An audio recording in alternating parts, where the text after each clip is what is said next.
Selamat siang untuk Bapak dosen. Terima kasih atas kesempatan yang diberikan pada saya. Saya atas nama Dortanau, Prodi Sosiologi, semester 7, Fakultas Ilmu Sosial dan Ilmu Politik, Universitas Nusa Cendana Kupang. Di sini saya mengambil mata kuliah Sosiologi Terapan yang akan saya bahas pada hari ini, yaitu mengenai krisis media sosial dan masyarakat informasi. Pada saat krisis kapitalis global, kita menyaksikan kembalinya kritik dalam bentuk minat yang melonjak pada teori-teori kritis seperti ekonomi politik kritis yang dikemukakan oleh Karl Marx, serta pemberontakan sosial sebagai reaksi terhadap komodifikasi dan instrumentalisasi. Tetapi di satu sisi ada klaim yang berlebihan bahwa media sosial seperti Twitter, Facebook, dan YouTube telah menyebabkan keributan di negara-negara yang ada, seperti dalam buku yang saya baca di sini, seperti di negara Tunisia dan Mesir.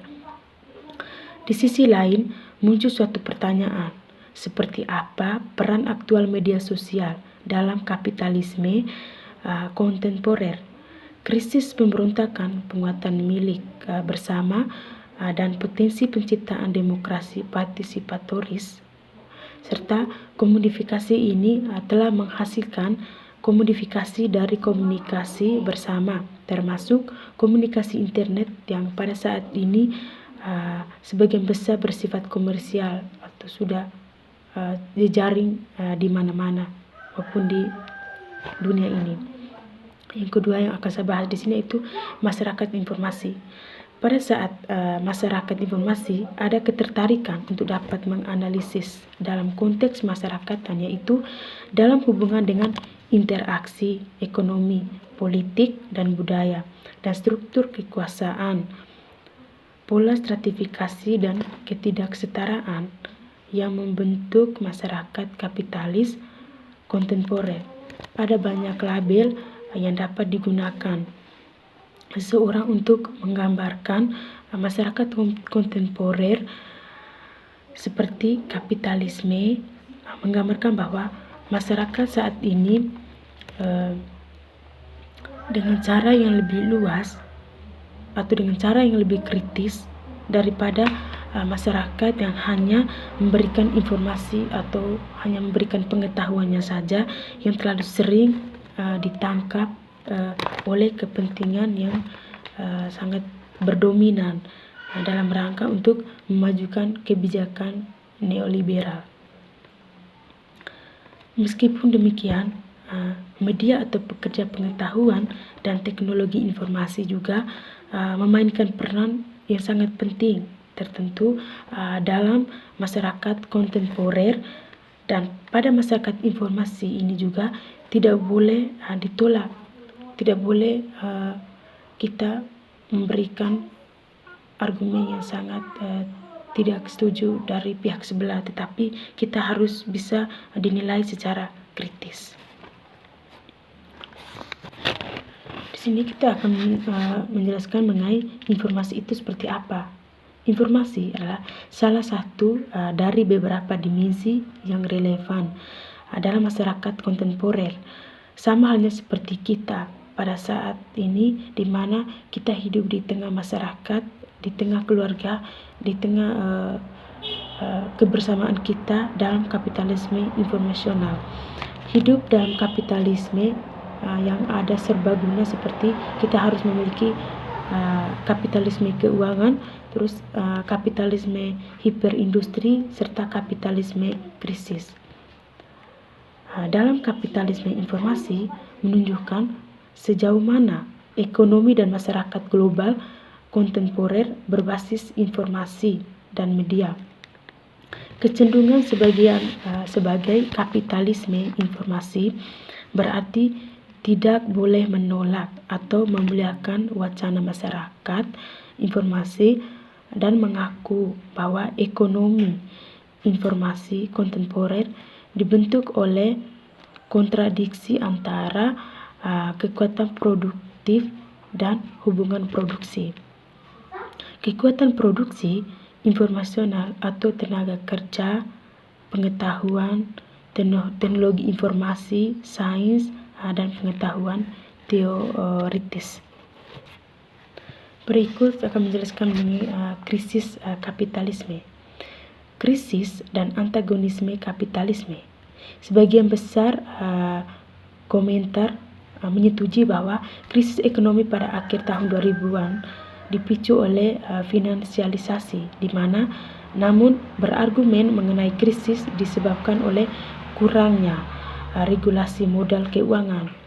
Para ekonomi politik yang krisis menekankan bahwa krisis perlu dipahami dalam konteks karakter antagonis kapitalisme. Seperti yang dikemukakan oleh Karl Marx, ia tidak hanya mengetahui bahwa ekonomi yang sebagian besar didasarkan pada kredit rentan terhadap krisis, tetapi juga krisis yang berakibatnya seperti apa. Marx juga menggambarkan sejumlah antagonisme antara akumulasi kekayaan dan kemiskinan relatif. Marx dan Engels menggambarkan sebagian besar sejarah perjuangan kelas, yang artinya sejarah dari semua masyarakat ini yang pada saat ini sampai sekarang ini adalah sejarah perjuangan kelas. Marx menggarisbawahi bahwa di bawah kapitalisme distribusi kekayaan tidak seimbang, akumulasi hanya mungkin dilakukan dengan biaya pekerja. Yang kedua, krisis dan media krisis berdampak pada media dalam beberapa cara. Yang pertama, penjelasan mengenai krisis terutama dikomunikasikan melalui media massa pada masyarakat. Seperti ada halnya yang dikemukakan yang pertama tadi, seperti ada Twitter, ada Facebook, ada YouTube. Mengingat bahwa media massa kapitalis itu sendiri didorong oleh kepentingan kapital, di mana sehingga tidak memungkinkan mereka untuk memberikan banyak suara dalam menjelaskan, bahkan melihat krisis sebagai imanen pada kapitalisme, dan sebagian konsekuensinya bahwa politik kapitalisme harus dihapuskan. Bagian ketiga ini saya menjelaskan mengenai studi krisis masyarakat informasi, atau yang dikemukakan oleh Christian Fouque berpendapat bahwa dalam studi media dan komunikasi mengarah pada pertimbangan ulang dan penyatuan pendekatan sekolah atau Frankfurt dalam pembahasan mengenai ekonomi politik kritis. Mengkritik mengenai ideologi internet dan media, memahami dan mengkonseptualisasikan secara kritis komodifikasi serta tenaga kerja dan eksploitasi di internet dan media sosial dan sebagai inspirasi untuk perjuangan dalam kepentingan bersama. Yang ketiga, tentang studi internet dan media sosial yang krisis. Menurut Andre Weinberg, dia menunjukkan bahwa kapitalisme menghasilkan individu dengan mentransfer pengetahuan ke mesin dan menghentikan kerja dengan adanya alat-alat produksi. Oleh karena itu, cara teknologi digunakan dapat diubah dengan mengubah hubungan sosial yang dirujuk itu. Studi krisis buruh komunikasi atau yang dikemukakan oleh Gersser, dia berpendapat bahwa konsep karya bidak Marx menunjukkan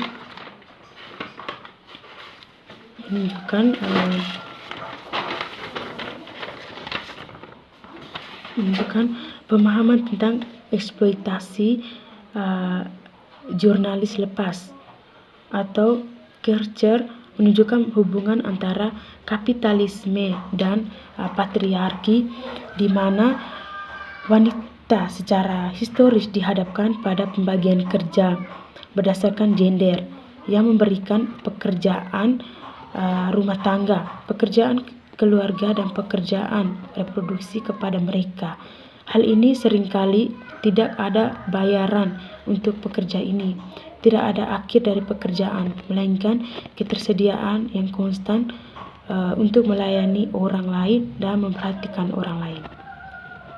Dari kesimpulan pembahasan yang saya ambil di sini yaitu krisis global baru menunjukkan bahwa kapitalisme global memiliki kesulitan untuk terus eksis dalam model eksistensi neoliberal yang telah diperbolehnya dalam beberapa pekan terakhir. Adanya redistribusi kekayaan dari kelas pekerja ke perusahaan dan orang kaya telah meningkatkan kerentanan kapitalisme terhadap krisis dan mengakibatkan krisis ekonomi dunia baru kapitalisme. Banyak hal akan bergantung pada bagaimana situasi politik berkembang di tahun-tahun mendatang dan di berbagai negara serta wilayah di berbagai dunia. Sekian penjelasan saya mengenai kritik media sosial dan masyarakat informasi. Sekian dari saya. Terima kasih.